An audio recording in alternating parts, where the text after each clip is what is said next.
Donc WordPress est un CMS souvent utilisé pour créer des sites web, car il est en fait gratuit, puissant et il est aussi très facile à utiliser. Donc dans cette vidéo, nous allons apprendre à configurer WordPress sur notre PC directement. C'est-à-dire que vous n'aurez pas à gaspiller un seul centime.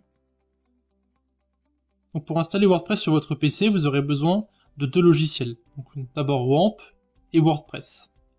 Donc WAMP est le logiciel qui va nous permettre de simuler un serveur sur notre PC. Sans lui, l'installation de WordPress localement n'est pas possible.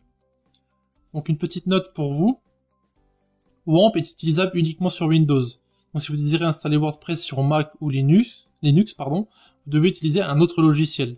Donc XAMPP pour Mac et LAMP pour Linux. Donc la première chose à faire est de se rendre sur le site de WAMP, donc qui est ici. Donc choisissez l'installation qui vous convient, donc en appuyant sur télécharger ici. Donc vous pouvez choisir soit le 64 bits, soit le 32 bits, c'est à vous de voir. Donc pour les utilisateurs de Windows, pour vérifier si vous êtes en 32 ou 64 bits, il suffit de vous rendre sur votre explorateur, donc Windows, et de faire un clic droit sur le poste de travail, puis propriétés. Le type d'architecture se trouve en dessous de la RAM. Il y aura marqué type de système, et il y aura marqué 32 ou 64 bits. Donc lorsque vous cliquez sur téléchargement, donc ici par exemple, vous aurez une fenêtre qui va s'afficher. Donc appuyez simplement sur passer au téléchargement en direct. Donc je ne vais pas vous guider dans l'installation de WAMP, c'est très classique et très simple à faire. C'est juste que le fichier est un peu long à télécharger. Donc une fois le logiciel installé, il vous suffit de le lancer avec le raccourci qui a été créé sur votre bureau.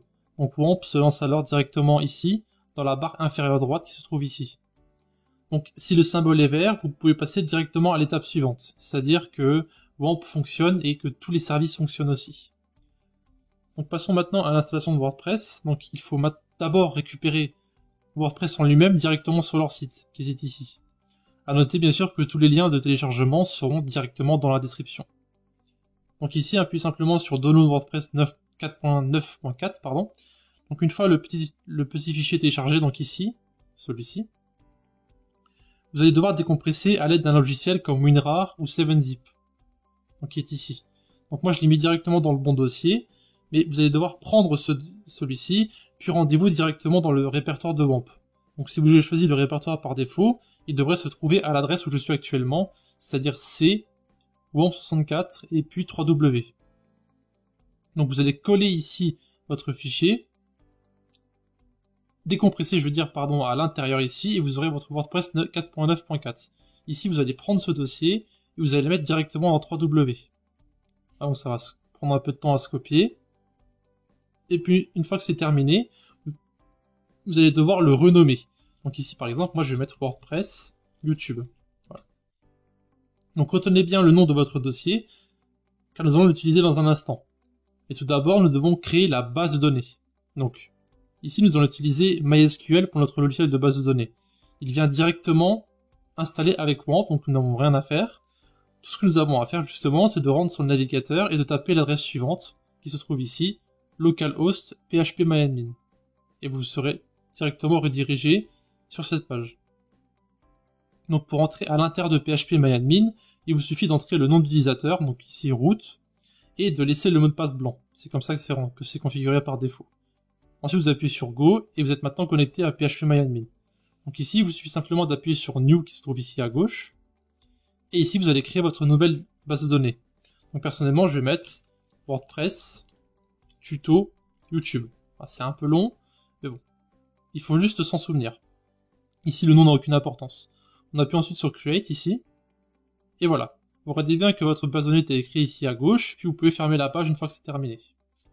Donc si votre base de données s'écrit correctement, vous pouvez maintenant fermer la page, et nous n'en aurons plus besoin. Donc maintenant, ce que vous allez faire, c'est retourner sur la barre d'adresse qui se trouve ici en haut à gauche, donc ici. Et vous allez taper à l'intérieur localhost, donc ici comme ceci, /, et là vous allez mettre le nom de votre dossier. Donc par exemple moi, si je me souviens bien, j'avais mis WordPress YouTube, donc moi je vais taper en fait WordPress YouTube, comme ceci. Donc si vous avez tout fait correctement jusque maintenant, vous devriez arriver à l'écran qui va s'afficher dans quelques instants. Donc ça prend un peu de temps, histoire qu'il lise le fichier, etc., le fichier d'installation, et vous arrivez normalement à cette page. Donc ici on doit sélectionner la langue de notre blog ou site. Donc ici on va mettre simplement français. Ensuite continuer. Donc l'étape suivante est souvent la plus compliquée. Donc ici, c'est parti. Vous allez devoir mettre le nom de la base, donc ici. Donc il suffit de mettre ce que vous avez entré dans phpMyAdmin juste avant. Donc moi c'était WordPress tuto YouTube, il me semble. Ensuite, en identifiant et le mot de passe, ça correspond à ce que vous avez entré pour vous connecter à phpMyAdmin. C'est-à-dire en fait root et aucun mot de passe. L'adresse de la base de données, c'est localhost, si vous avez installé WordPress localement. Donc ici, il suffit simplement de ne rien mettre pour adresse et de changer les préfixes. Donc ici, vous pouvez mettre n'importe quoi, sauf WP. Voilà. Donc passons maintenant à l'étape suivante, qui va vous permettre de configurer le premier utilisateur, ainsi que le nom de votre site. Donc vous pourrez tout changer par la suite, ne vous inquiétez pas. Donc ici, vous pouvez mettre ce que vous voulez, donc vous pouvez mettre petit poney. Comme identifiant, vous mettez poney, et ici, en mot de passe, vous pouvez mettre ce que vous voulez. Par exemple, je vais mettre un truc très rapide. Voilà. Et en adresse de messagerie, ça n'a aucune importance aussi, vous pourrez la changer par la suite. Donc ici, on va mettre simplement un truc simple, comme ceci. Voilà. Ensuite, on clique sur installer WordPress. Et si vous passez cette étape avec succès, vous avez donc officiellement terminé d'installer WordPress sur votre PC. Félicitations. Donc il est maintenant l'heure de passer à la personnalisation de votre site WordPress. Donc ici nous allons créer un blog, donc vous pouvez pas appuyer sur se connecter. Donc prenez bien l'identifiant qui est poney et notre mot de passe que vous avez entré juste avant.